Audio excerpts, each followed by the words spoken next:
ভিডিওটি যদি আপনি শেষ পর্যন্ত দেখেন, কথা দিচ্ছি আপনি যত শক্ত মনের মানুষই হন না কেন, চোখের পানি ধরে রাখতে পারবেন না। একটা 8 বছরের বাচ্চা যার মা খুবই অসুস্থ হয়ে হসপিটালে ভর্তি ছিল, এদিকে বাচ্চাটি 1 টাকার একটা পয়সা নিয়ে বাজারের প্রত্যেকটা দোকানে যেতে লাগলো। বাচ্চাটি একটা দোকানে গিয়ে বলল, আঙ্কেল এখানে কি আল্লাহ কিনতে পাওয়া যায়? এই কথা শুনে দোকানদার তাকে রেগে মেগে দোকান থেকে বের করে দিল। তারপর ছোট্ট বাচ্চাটি আবার আরেক দোকানে গেল এবং সেই দোকানে গিয়েও সেই দোকানদারকে সেই একই প্রশ্ন করলো, আঙ্কেল এখানে কি আল্লাহ বিক্রি করেন? এই কথা শুনে সেই দোকানদারও ছেলেটিকে ঘাড় ধাক্কা দিয়ে দোকান থেকে বের করে দিল। কিন্তু ছেলেটি কিছুতেই হার মানতে চাচ্ছিল না, সে প্রত্যেকটা দোকানে গিয়ে এই একই প্রশ্ন করতে লাগলো। এভাবে সারা বাজার ঘুরে বাচ্চাটা একটা দোকানদারকে পেলো। সেই দোকানদার ছিল বৃদ্ধ লোক। সে খুব নরম সুরে ছোট্ট বাচ্চাটাকে জিজ্ঞাসা করলো, আচ্ছা তুমি আল্লাহকে কেন কিনতে চাও বাবা? এই কথা শুনে তার খুশিতে মন ভরে যায়, কারণ বাজারের এই দোকানদারটাই তাকে শুধু এমন প্রশ্ন করেছে। সে মনে মনে ভাবতে লাগলো, যেহেতু দোকানদার জিজ্ঞাসা করেছে, অবশ্যই এখানে আল্লাহকে কিনতে পাওয়া যায়। বাচ্চাটি উত্তরে বলল, আমার মা হসপিটালে ভর্তি, আমার কাছে আমার মাই সব। আমার মা আমার জন্য সারাদিন কাজ করে, আমার খেয়াল রাখে। আজ যদি আমার মা মারা যায় তাহলে আমাকে দেখার মতো এই পৃথিবীতে আর কেউ থাকবে না।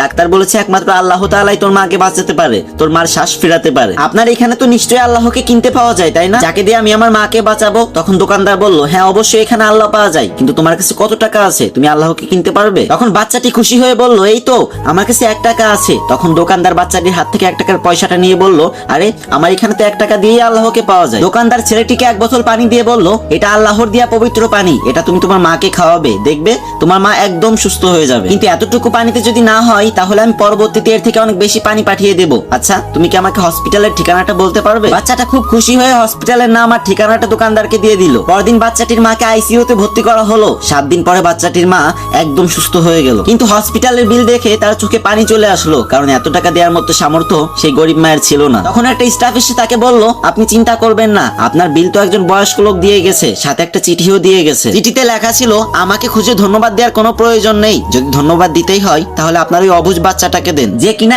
1 টাকা দিয়ে মাকে বাঁচানোর জন্য বাজারে আল্লাহকে কিনতে গিয়েছিল। কি বলছিলাম না চোখের পানি ধরে রাখতে পারবেন না? আজকে আমার কমেন্ট বক্সে তারাই লাভ ইউ মা লিখবেন যারা মাকে অনেক ভালোবাসেন, যদি হাতে 5 সেকেন্ড সময় থাকে, না হলে লেখার দরকার নেই।